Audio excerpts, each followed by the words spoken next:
Rock and roll fans, you are going to be delighted with this next interview. The band's called Saliva. You haven't heard from them in a long time. Well, they've been kind of pumping out, these shows across the nation pretty consistently. But Bobby is here. He's called Roberto in this podcast, though.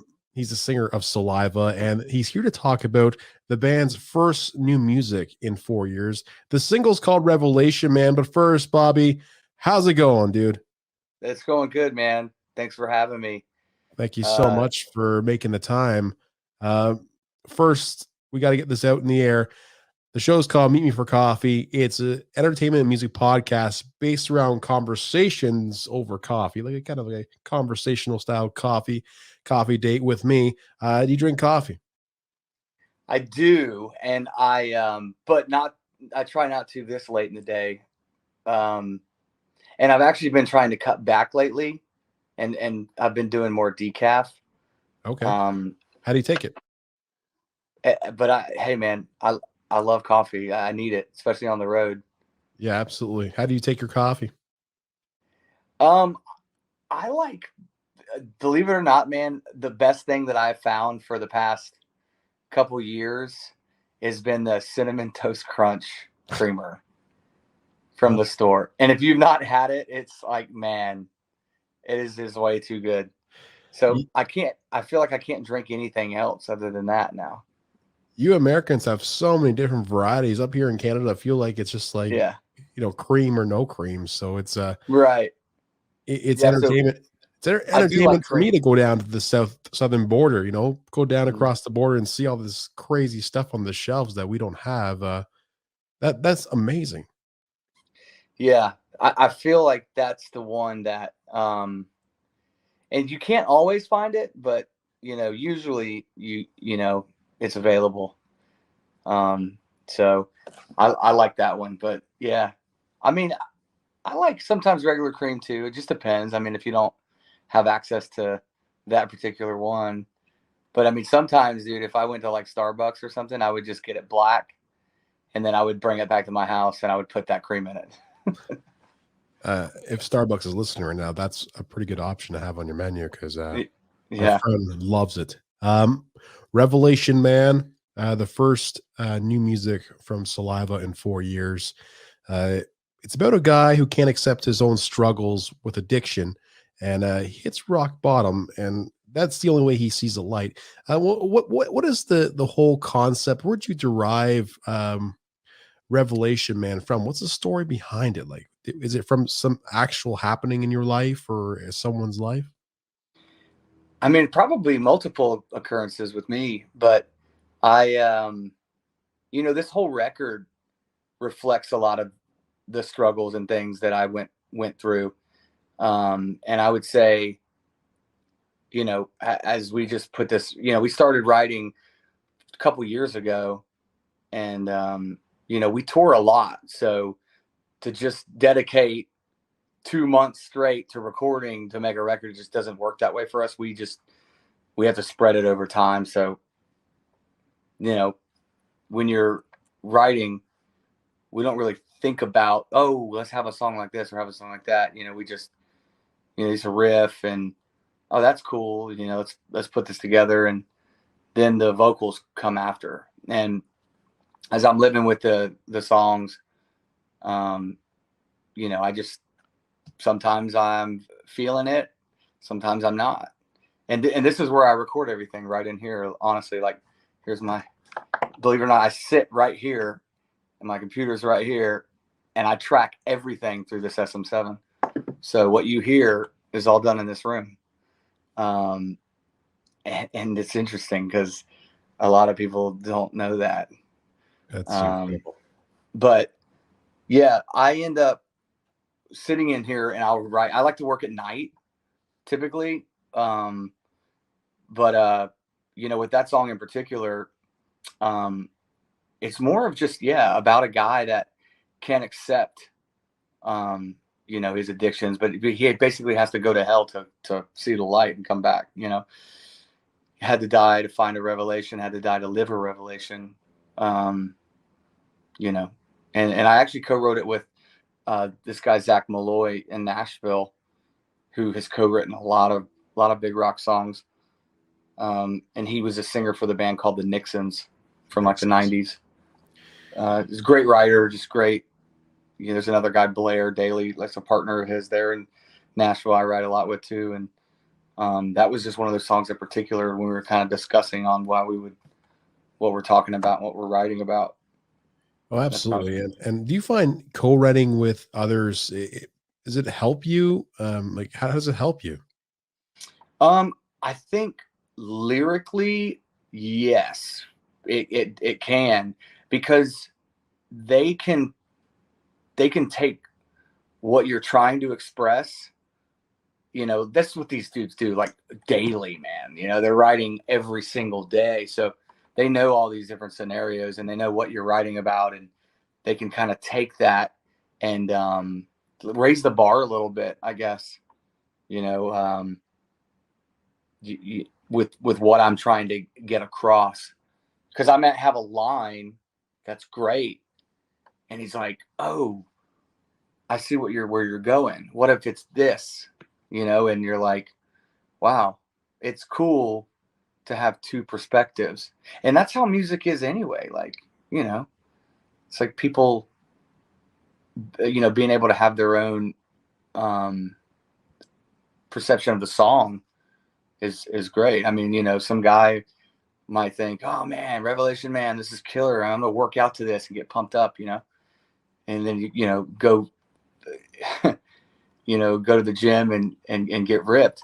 When there's another person's probably thinking, you know, this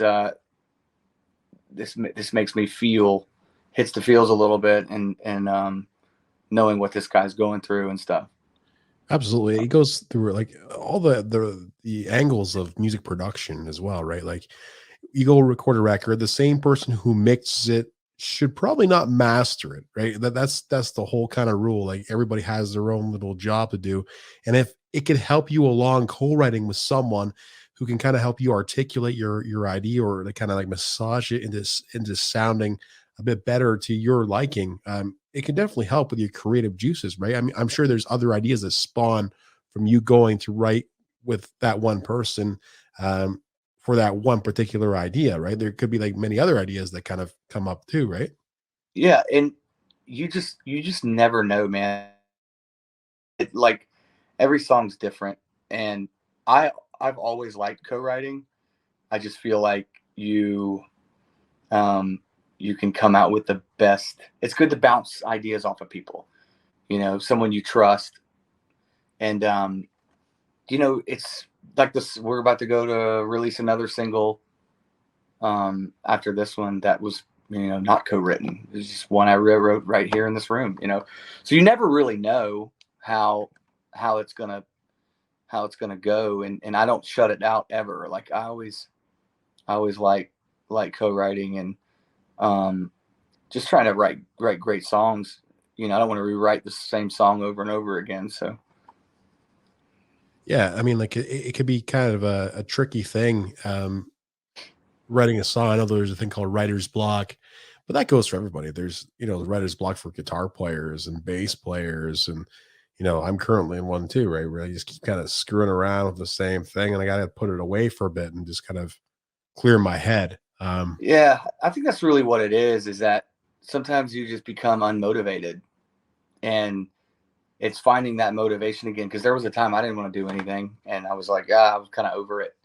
And then something will happen, and you'll just, like when all the COVID stuff happened, it was like everybody's putting a record out, everybody's writing a record, you know, because it's like it's that kick in the ass, or it's like something ignites a new fire to want to you know, let your creative juices flow, man. And sometimes you need something to happen, something, I want to say just tragic, but you know, something changing, you know, Yeah, to get you back into the writing mode. 2011 was a very fantastic year for you, because you Oh, ended up joining Saliva. right. I had this little idea that I would look back on 2011 and kind of age myself and you. Yeah. The biggest songs in rock at that time. Here are some. So the Foo Fighters had "Rope," that was from their one record there, and the Black Keys, "A Lonely Boy," country song from Seether, one of my favorite songs from Bush, "Sound of Winter," and the Sick Puppies, "Riptide," were also on there too. So like the thing is with rock, it doesn't age. Like it's like you heard this song yesterday and you still love it, right? It's not disposable. You have your fans for Saliva, and they'll always love Saliva, right? Like it's rock is a very cool genre. It's like country, right? Country and and rock have this religious following of fans. What is the craziest story of people following you? I mean, like, obviously, like Saliva has a humongous, a reach in the United States, and you do draw a lot of people. Where's the farthest someone's traveled to see you? Man, that's a tough question. I mean, Saliva, believe it or not, I mean, it's pretty crazy. The fans are everywhere. We went to Australia and it was packed every single night, and girls were on their boyfriend's shoulders singing every single word to every song. You're like, you guys look like you should be at a fucking Justin Bieber concert. Like, you know what I mean? Like, it didn't seem like normal, but there they love rock a lot, and they don't get American bands all the time. So Europe, same way, UK, the band has not been to the UK in a long time, and we've been trying to get back there, and things have just happened and come up, and we thought we were going to get there early this year, February, March, and it didn't happen. We had to postpone those dates, reschedule, whatever. But those shows were always great too. Last time we were there, as far as like the farthest anyone's traveled in the States, I don't really know that I know that. I'm sure there are people that have, they get in their car and say they're going to drive to this show we're on or some festival or something. I think there's a lot more of that, not just for our band. There's just people that are road tripping to festivals all over the United States. And I think the festivals is what is really helping rock sustain and stay alive, like the Danny Wimmer stuff and Blue Ridge Rock Fest and all the big festivals. Not to mention, like, someone can pay, $400 or $500 and literally see all of their favorite bands across the board, for a weekend. Yeah. And I think that's, especially with like concert prices now, you want to go see Guns N' Roses by themselves at an arena, you might pay that for one ticket, so it's cool. The festivals are able to give, all the fans, something to look forward to as well. A lot of these fans are, they're already talking about 2023, and 2022 hasn't even happened for some of these shows. It's incredible because you're right. I'd rather, try. I'm outside Toronto, Ontario, Canada here. So, I'd rather travel 6 hours and spend the $170 to go see more than one band. Like I spent $170 to see Metallica, and of course I saw Avenged Sevenfold and Volbeat and whatever, but I could travel and see, like, 5 times the amount of bands, if not of a bigger magnitude, like just like Metallica, right? So these are pretty big festivals, right? There's the EDM festivals, but I don't think they have anything in compared to the rock festivals, how much of a legendary presence they have. There's a 7,000 tons of metal, and I always wanted to go on that cruise. And there's a lot of cool festivals within the genre. What are some artists right now that you're just kind of discovering and listening to for the first time? I discovered a band called Hangman's Chair. Okay. And it's crazy because they probably only have like, I think they had like 30,000 listeners a month on Spotify or something. So they're not a super popular band, but they had a couple songs that that I somehow discovered that I was like, wow, this is really cool. The guy sounds like old Ozzy, like, you know what I mean? And it's almost like Alice in Chains, you know, meets like Corrosion of Conformity, like with Ozzy singing. So it's really, really cool. But then, you know, I like a lot of stuff, man. You know, I like you know, Ghost. I like a lot of, I grew up on like a lot of the classic stuff. Sabbath, Zeppelin, Priest. You know, and then as the 90s kind of came through, I was really into like Alice in Chains and like Soundgarden and stuff like that. And you know, but it varies, man. I like Seal. I like Phil Collins. I like Limp Bizkit. You know, people give bands like that shit, but I think people give bands that just anytime you can become really popular. I'm waiting on people to start giving Gojira shit. I'm sure that's coming. You know, because they're fucking awesome. And like I saw them live last year. I was like, dude, this band just sounds really, really good. You know, just sonically, they've got like all the elements. But you know, yeah, that band really came together. You know, just from their original record. That one, what's it called? The Backbone was one of their songs or something like that. I've seen them live a few times. Like just freaking rock, right? They just pound it live, and definitely they're underrated. Like people still don't know about that band around here. It's like, yeah, I want to see Metallica, but like, man, I saw Gojira. Like this was almost, if not just as good, if not better. You know, it's fantastic. Yeah, like to be a musician, I always look back, and this will happen, guarantee. When I'm uninspired, I listen to Black Sabbath. I don't know why that kind of ignites something inside of me.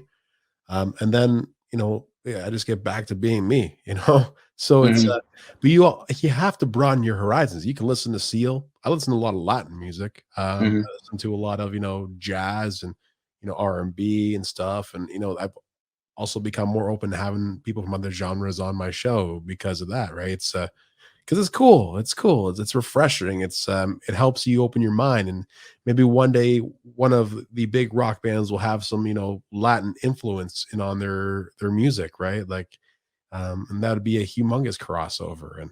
And yeah, I mean, I think I like good songs, yeah, and you know, sometimes they're, you know, a lot of, you know, when fans become fans of a band, you know, there's a connection there. And a lot of times what really happens is the bands, like the fans want the band to live up to whatever that record was or whatever, but it's really fucking hard to do that, man. When you're writing a record, a lot of times you have your first, you know, you have your whole life to write your first record. Think about, you know, Guns N' Roses, you know, on Appetite for Destruction. It's like, there's the bar, there's where it's set. It's like, okay, how the fuck do we top that, you know? And then people go, oh, they got too soft, and then November Rain, or they just not cool anymore and stuff. It's like sometimes bands are just moving, you know, with the times, and you know, you're trying to please your fan base, but you know, fans come and go too. I mean, fans come and go, especially in the United States. I found fans don't come and go overseas though. They're fans for life, man. Fans for fucking life. That's why go watch any of those videos in South America and like all those places. It's all like Maiden, you know, AC/DC, Metallica, Priest, those same fucking people, dude. As long as they're alive, they're there. They never turn their backs on the bands. I fully Not agree with you, saying man. not saying people in America turn their backs on bands, but they're just too fucking judgmental on like what bands are doing. You know, let the band breathe, let the band be the band. I mean, if they put out a fucking reggae record, then yeah, maybe you can give them shit. But it's like you're not in their shoes, you're not in, and you know, you're not there what they're trying to create, and and do. You don't really know the story. So I just feel like, you know, people are just way too quick to judge with this one of these things right here. You know, this is it, dude. Yeah. This is the way of the warriors. world. It's the way of the world. So people want to, you know, somebody's giving me shit right now, you know, and I don't in this thing, you know, I don't even know if this is live yet. Yeah, you know what, man? It's true, right? Like it's people get upset when you know, you challenge those people who are beyond the keyboard there, and that's like, hey, man, Yeah, let's dude. let's talk about it. I don't even I never look at any of that stuff. Like somebody sent me something to my phone, like a screenshot, like yesterday or 2 days ago, and it was like, it was Blabbermouth, and it was like, Saliva vocalist says, Blue Ridge Rock Fest will have both singers. And I did like a podcast with the guy the other day and interviewed. I was like, fuck, dude, that happened quick. You know, but I don't ever look at any of that stuff or pay attention to what people say or what the comments are, because I really don't care. Yeah. Does it make you feel weird that like the old singer from your band just came out and said, you know, I want to make a new record with Saliva? Did he say what now? Like one of the articles I read said that when Josie came out and said that he's going to make a new record with Saliva or tour with him or something like that, or maybe it was an idea he had. Doesn't that kind of hit you kind of weird sometimes if you just hear it out of left field? And no, I mean, the thing is that if he wants to, nobody's stopping him from making a record or you know, making songs. You know, he hasn't done anything in a long time, over a decade. You know, he could have, dude, he could have 3-4 records out by now. Yeah. You know, but he's doing the family stuff. You know, he's got his family, he's got his stuff he's doing at home. I don't know what he's doing. We don't necessarily keep track with what he's doing. You know, I know he and Wayne speak on occasion. But, you know, he was going to come back. They were going to do this reunion thing, and then it just didn't happen. It didn't line up. A lot of things didn't pan out last year for the 20th anniversary of the Every 6 Seconds record. And so then it turned into, well, we're just going to keep doing what we're doing. And then, you know, we're going to put out a record in 4 years. We're going to do that. And then now we've got this show that he's going to come join the band in September, Blue Ridge Rock Fest. He's going to come join the band on stage and do a few songs. It's going to be awesome. Yeah, absolutely. You know, and I'm happy that you're open to this. Like it's so cool because, you know, why feel like you're the odd man out? You know, yeah, I can see some situations being like that, right? I respect what that band built. I respect all that. You know, there's nothing, no animosity. You know, but you know, we built a business in the past 10 years, and you know, that's something you don't just throw it to the side. I mean, there's a lot of things that have to happen and take place with, you know, scheduling and, you know, a lot of shows you're booking out 6 months to a year in advance. Yeah. So, you'd have to get together with the new guy or the old new guy. Yeah. Figure it all out, right? And if that was to ever happen, you know, it will happen. But, you know, I know right now we got this record that we're going to do, and we got this show. We got a bunch of shows, but the show that he's going to do, it's going to be good for the fans, you know, fans of Saliva, you know, especially the original back to the day, is going to be something to see for sure. It's going to be cool. He had a good song with Chad Kroeger. Like I think it was like the theme song to Spider-Man or something. Yeah. Like that. That was a freaking banger, man. That's what put Hero. like him, and I guess, you know, Saliva too, really. I mean, just him being a part of that song, you know, in the light of that whole just commercial, like, you know, that was a big song globally, you know, and I mean, that movie was massive. Yeah, I remember it. Yeah. it's funny because Chad Kroeger originally wanted Jerry Cantrell. And Jerry Cantrell was like, no, I'm good. I mean, I don't know.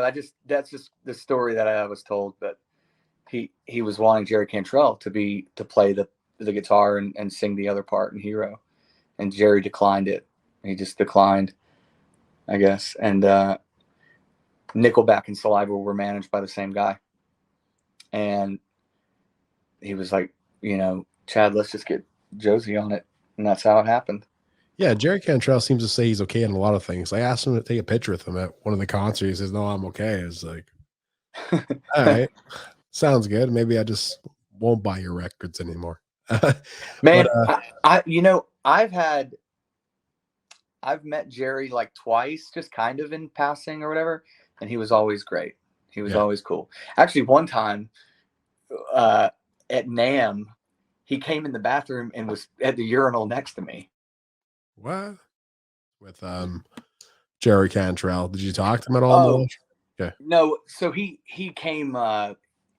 He was in it's literally urinal next to me at NAMM, and I think I said, I don't even know what I said. I was like, "Well, man, this isn't awkward," and I think he said, "It's only awkward if you make it awkward." He said something like that. I don't know why I even said that. It was just fucking crazy. But this was probably, man, 12, 13 years ago. It's a long time ago. Anaheim, NAMM. Then I went and saw Living Color that night. I've had those guys on the show too. Like, awesome great guys, man. Yeah, super, super cool. I appreciate your time, Bobby. And let's do this again as soon as we can, man. Yeah, dude. Absolutely. Thanks for having me.